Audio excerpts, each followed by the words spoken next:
వేదాంత శాస్త్రాలు చదువుకున్నారు, తర్క గ్రంథాలు చదువుకున్నారు. వీరు డాక్టర్గా వీరి పనులు వీరు చేస్తున్నా వారు ఆయుర్వేదిక్ డాక్టర్ గారు. ఓకే.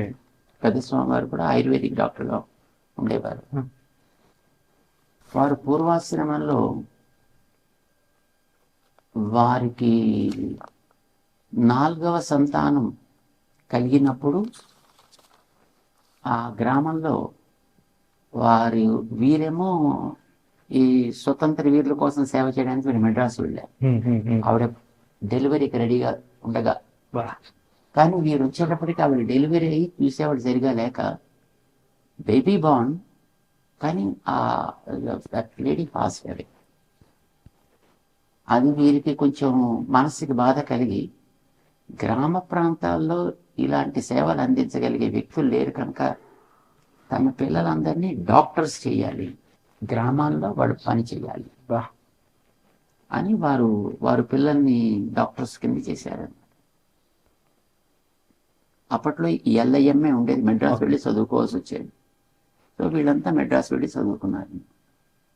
సో అట్లాగా వారికి దేశ భక్తి ఉండేది, దేశ సేవ చేస్తుండేవారు. ధర్మసేవ కోసం గ్రంథాలను చదువుకోవడం, ప్రజలకి ఉద్బోధ చేయాలంటే పండితులకి. అప్పట్లో పండితులకి పబ్లిక్లో ఇలా ఉపన్యాసాలు చెప్పడం అలవాట్లు లేవు. ఇప్పుడంటే మనకి ఇప్పుడు వచ్చినవాడు రానివాడు ప్రతివాడు ఉపన్యాసాలు చెప్పేవాడే ఇప్పుడు. కానీ అప్పట్లో ఉపన్యాసాలు చెప్పడం అంటే పండితులకి, ముఖ్యంగా చదువుకున్న వాళ్ళకి, వాడి గ్రంథాలు చెప్పడం వచ్చును. చాలా సుష్టుగా జ్ఞానం ఉండేది. పంక్తి చదువుతూ పంక్తి మీద పాఠాలు చెప్పేవాళ్ళు. మంచి స్కాలర్లీ పీపుల్ ఉండేవారు. కానీ ప్రవచనాలు అనే పద్ధతి అలవాట్లేదు వాడు.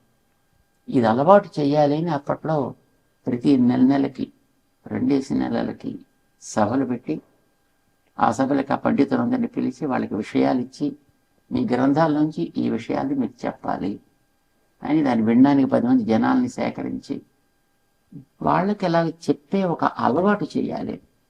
వీళ్ళంతా రేపు స్వాతంత్ర్యం వచ్చిన తర్వాత జనాలకు కావాల్సినటువంటి ధార్మిక ప్రవృత్తిని వీళ్ళు అలవాటు చేయాలి.